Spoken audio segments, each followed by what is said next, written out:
Hello, this is Gaul-Pullin, and this is my first chess video for YouTube. I hope it turns out well. Please leave me a comment if you like it or didn't like it.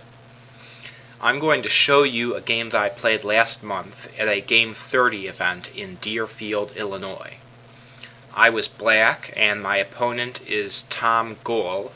His rating is 1780, and my rating was about 1850 at the time.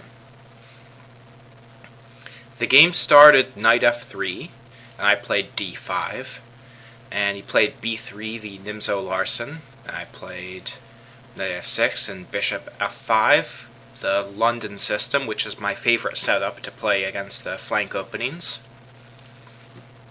e3, e6, d3. White is setting up a small center because he wants to delay his central advance like a ready. In fact, this does turn into a ready after he plays c4 later. So I play h6, bishop e2, knight d, c6, and c4. So now this is a ready. I'm more accustomed to readies where the bishop is on g2 and not e2. At least that's the way I used to play it when I played the ready about 4 years ago. So this is okay too with the bishop on e2. And now I play the move bishop c5, which looks like it loses time when he plays d4.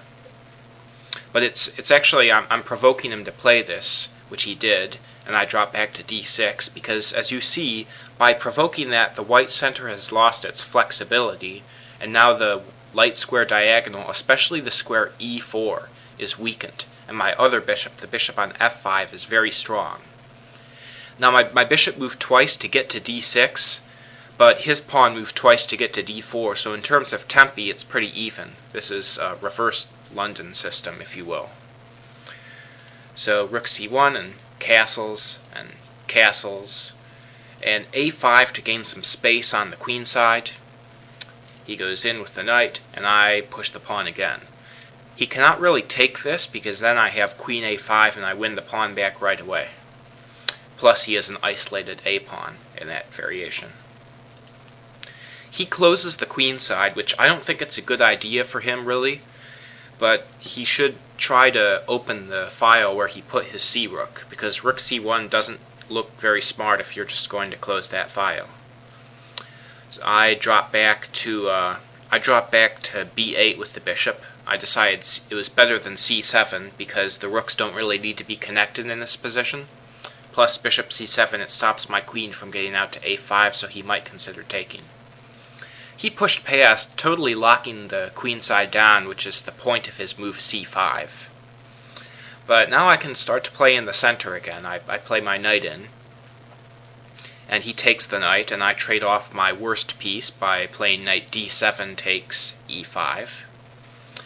And I was kind of expecting him to play pawn takes knight. I would have played pawn takes knight and the queens would have gotten traded off. But he moves his knight back instead, and that's pretty interesting. Because I have to move my knight, so I moved it back to g6. And I'm not really afraid of him taking on f5. Because if he takes on f5,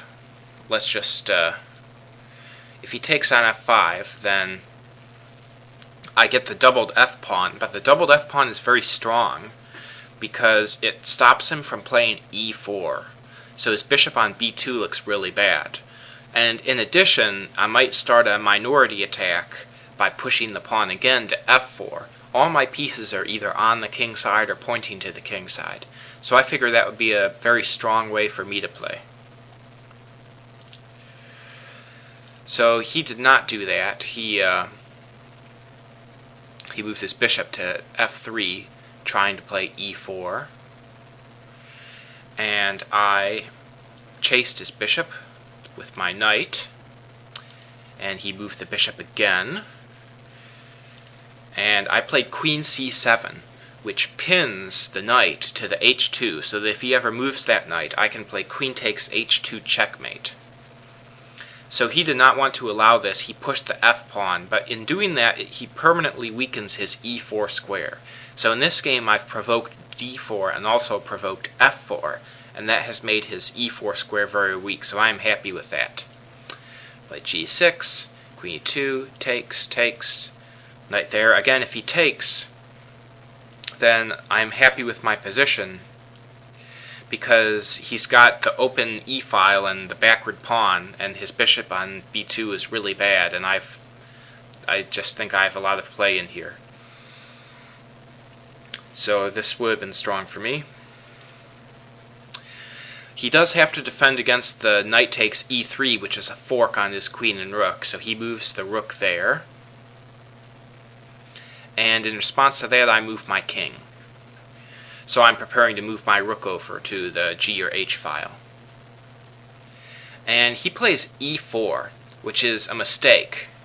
Keep in mind this is a quick game, but maybe he did not look at this move as hard as he should, because after knight takes knight, his e4 pawn is dropping. But he loses it in the worst way because he takes with rook. And now I decide I don't want e4, I want to take f4. Because now if queen takes queen, then bishop takes forks his rooks. So he moves his queen back to stay in the neighborhood of my king. He plays queen h3, but the queen does not control a lot of squares from h3.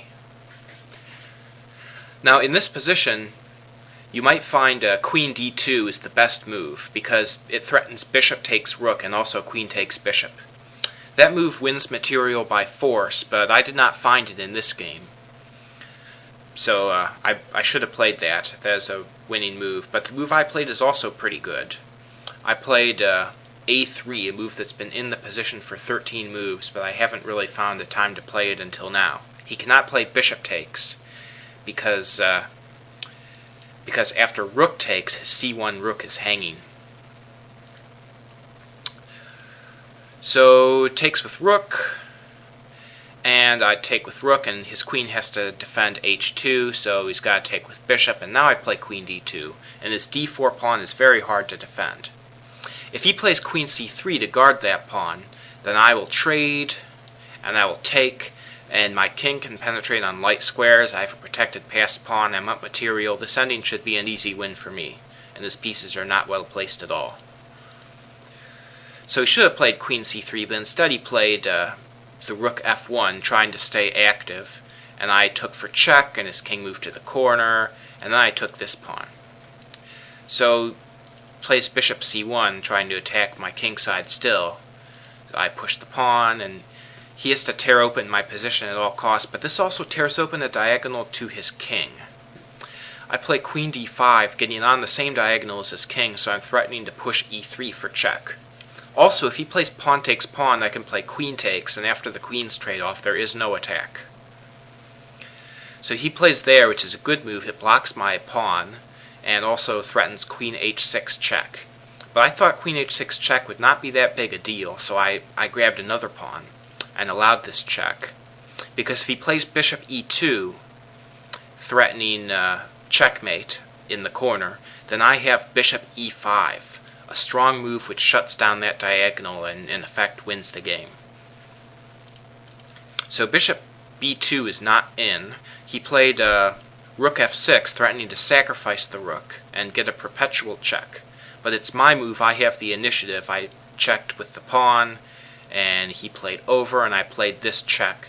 And in this position, white lost on time.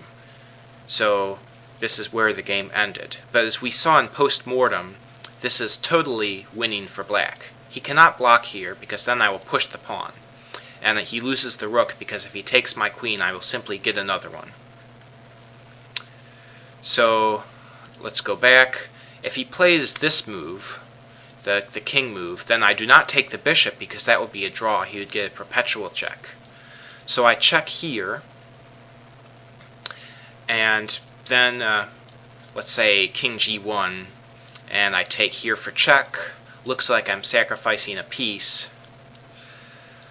but his rook is in a very poor defensive position, so he cannot stop this pawn except with his bishop.